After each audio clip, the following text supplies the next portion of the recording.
Hi hello అండి. ఈరోజు ఈ వీడియోలో ఉల్లికాడలతోటి అలాగే వెజిటేబుల్స్ యాడ్ చేసుకొని ఇలా ఎగ్ కర్రీని ఎలా ప్రిపేర్ చేసుకోవాలి ఏంటి అనేది చూపిస్తున్నానండి. ఇది చాలా టేస్టీగా ఉంటుంది, ఈజీ ప్రాసెస్ కూడాను. ఇది ఎలా ప్రిపేర్ చేసుకోవాలి, దీనికి కావాల్సినవి అనేది చూద్దాము. ఇక్కడ నేను క్యారెట్, బీట్రూట్, అలాగే కొత్తిమీర, పుదీనా, ఉల్లికాడలు అదేనండి స్ప్రింగ్ ఆనియన్స్ వీటిని యూజ్ చేసుకుంటూ మనం ఎగ్ కర్రీని ఎలా ప్రిపేర్ చేసుకోవాలి ఏంటి అనేది చూద్దాము. ఇలా ఒకటి చోపర్ అనేది తీసుకొని దాంట్లోకి క్యారెట్, బీట్రూట్, కొత్తిమీర, పుదీనా ఇవన్నీ వేసి చాలా ఫైన్గా చాప్ చేసుకోవాలి.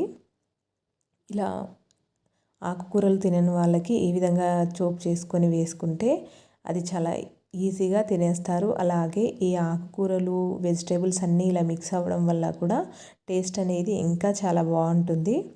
మీరు కూడా ఒకసారి ఇలా కంపల్సరీగా ట్రై చేయండి. వీటన్నిటిని ఇలా సన్నగా ఫైన్గా చాప్ చేసుకున్న తర్వాత ఒక ప్లేట్లోకి తీసుకొని మళ్ళీ దాంట్లోకి ఈ స్ప్రింగ్ ఆనియన్స్ని కూడా కట్ చేసి వేసుకోవాలి. వాటిని కూడా సన్నగా ఫైన్గా చాప్ చేసుకుంటే సరిపోతుంది. ఇంకా దీంట్లోకి మనం కావాలి అంటే ఆకుకూరలు కూడా యాడ్ చేసుకోవచ్చండి. పాలకూర కానీ, తోటకూర కానీ ఈ విధంగా ఇలా చాప్ చేసి వేసుకుంటే కూడా చాలా టేస్టీగా ఉంటుంది ఎగ్ కర్రీలోకి. ఈ విధంగా ఫైన్గా చాప్ చేసుకొని పక్కకు పెట్టేసుకున్న తర్వాత స్టవ్ పైన ఒక కడాయి పెట్టుకొని అది హీట్ ఎక్కిన తర్వాత దాంట్లోకి 2 స్పూన్ల వరకు ఆయిల్ అనేది వేసేసుకొని ఆయిల్ కూడా కాస్త హీట్ ఎక్కిన తర్వాత దీంట్లోకి 1 స్పూన్ వరకు జీలకర్ర అలాగే 1 స్పూన్ ఆవాలు వేసి ఈ విధంగా ఆకుకూరల్ని వెజిటేబుల్స్ని యాడ్ చేసి వేసుకోవడం వల్ల పిల్లలు కూడా చాలా ఇష్టంగా తింటారు. ఎందుకంటే సన్నగా కట్ చేసి ఉంటాయి కాబట్టి దాంట్లో నుంచి ఈ వెజిటేబుల్స్ కానీ ఆకుకూరలు కానీ తీసి పడేయకుండా చాలా మంచిగా మిక్స్ అయిపోతాయి.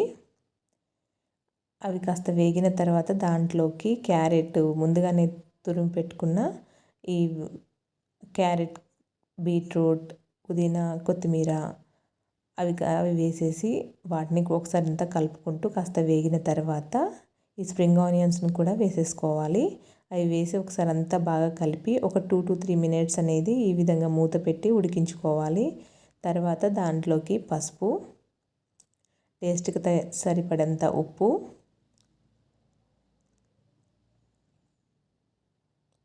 అలాగే కొంచెం జీలకర్ర పొడి, కొంచెం ధనియాల పొడి, కొంచెం మిరియాల పొడి ఇవన్నీ వేసి ఒకసారి అంతా బాగా కలిపేసుకోవాలి. అంత బాగా కలుపుకున్న తర్వాత మూత పెట్టి మళ్ళీ ఒక 3 మినిట్స్ అనేది ఉడికించుకున్న తర్వాత దీంట్లోకి కాస్త అల్లం వెల్లుల్లి పేస్ట్ అది కూడా కాస్త పచ్చివాసన పోయేంత వరకు వేయించుకోవాలి. అది వేగిపోయిన తర్వాత దాంట్లోకి సరిపడంత కారము,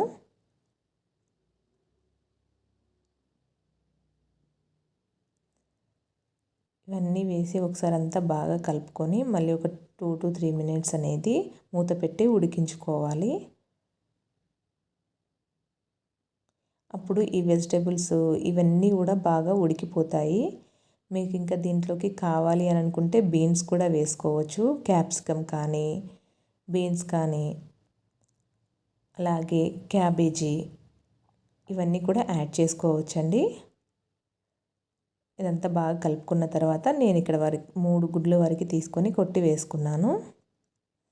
అవి కొట్టి వేసుకున్న తర్వాత ఒకసారి మూత పెట్టి అసలే కదపకుండా మూత పెట్టేసి ఉడికించుకున్న తర్వాత మూత తీసి ఈ విధంగా స్లోగా సెకండ్ వైపుకి కూడా టర్న్ చేసుకోవాలి.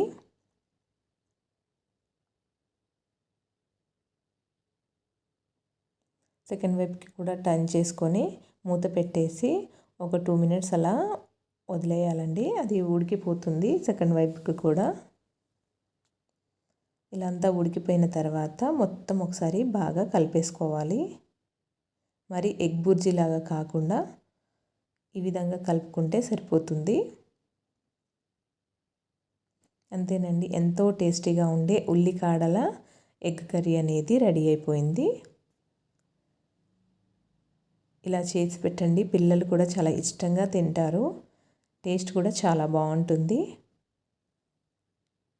ఈ ప్రాసెస్ అనేది మీకు నచ్చితే తప్పకుండా ట్రై చేసి ఎలా వచ్చింది ఏంటి అనేది నా కమెంట్ బాక్స్లో కమెంట్ చేయండి. అలానే నా ఛానల్ని లైక్ చేయండి, షేర్ చేయండి, సబ్స్క్రైబ్ చేయండి. Thank you for watching.